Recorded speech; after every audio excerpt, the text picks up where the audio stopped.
Alright, I don't know what's in the water where guys like Keanu Reeves and Tom Cruise live because these big, massive scale action franchises should be getting worse with every entry. They just keep getting better somehow.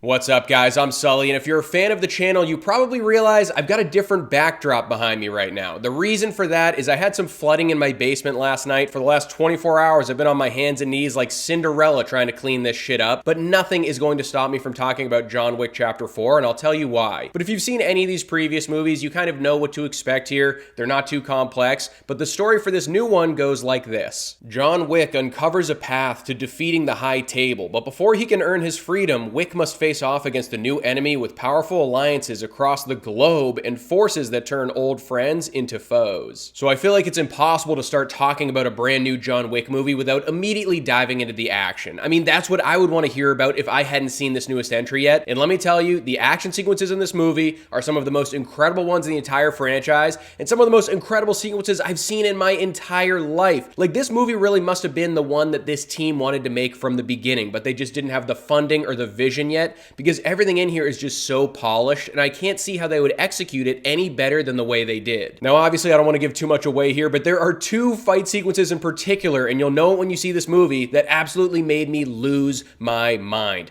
There's one that takes place in a traffic-filled rotary with cars whizzing by. It was just unbelievable. And there's another one that takes place in a house. It's pretty much just a bird's eye view perspective the entire fight.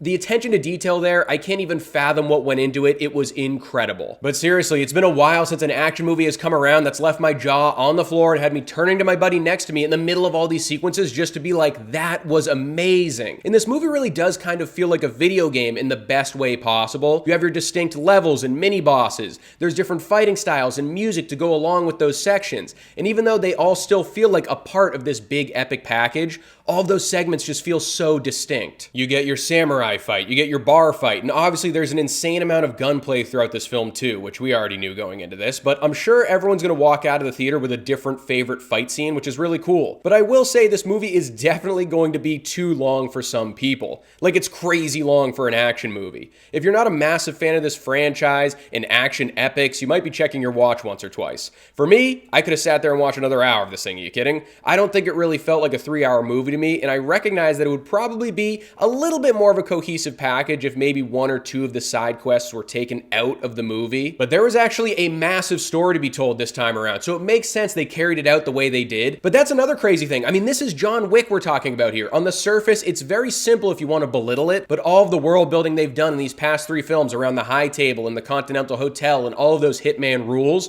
I mean, everything here is so expanded upon. All those 3 films set the groundwork so this 4th film could just run amok, and it is addicting as hell. One thing that really sets this entry apart and helps to make such a long movie not feel like it doesn't justify its runtime is this time around they invest a lot in creating fleshed out and unique side characters. Like, look, I absolutely love Keanu Reeves as John Wick. It's become iconic at this point, but you know this, for the most part, all he says is yeah or no. So having those awesome side characters to fill in the gaps and really chew the fat does wonders for this movie and makes it so his monotone and tight-lipped performance doesn't get stale. In a way, it kind of felt like Bullet Train mixed with Smokin' Aces on steroids with the amount of big personalities in here, and I really didn't feel like any of them overstayed their welcome. Donnie Yen and Scott Adkins, those are 2 guys in here that really crushed their roles, and I thought that they were a massive bright spot of the movie. They just did an awesome job to add another additional layer to this world. I seriously never thought I would ever entertain the idea of one of the John Wick sequels surpassing the original film for me. I just love that first movie so much. It's so raw, messy, and simple, but that's what I really like about it. It has a relatively low budget, which is why it's even more impressive that it spawned this massive franchise. And a lot of times when it comes to movies, bigger doesn't always mean better, but it might just mean that with John Wick Chapter 4. I'm not kidding, don't walk, run to the theater if you're a fan of this franchise. I still have my nitpicks here and there, but I'd be shocked if this doesn't end up on my best of the year list. You're gonna be buying yourself a set of nunchucks after the credits roll. John Wick Chapter 4 gets a Sully score of 4.5 stars.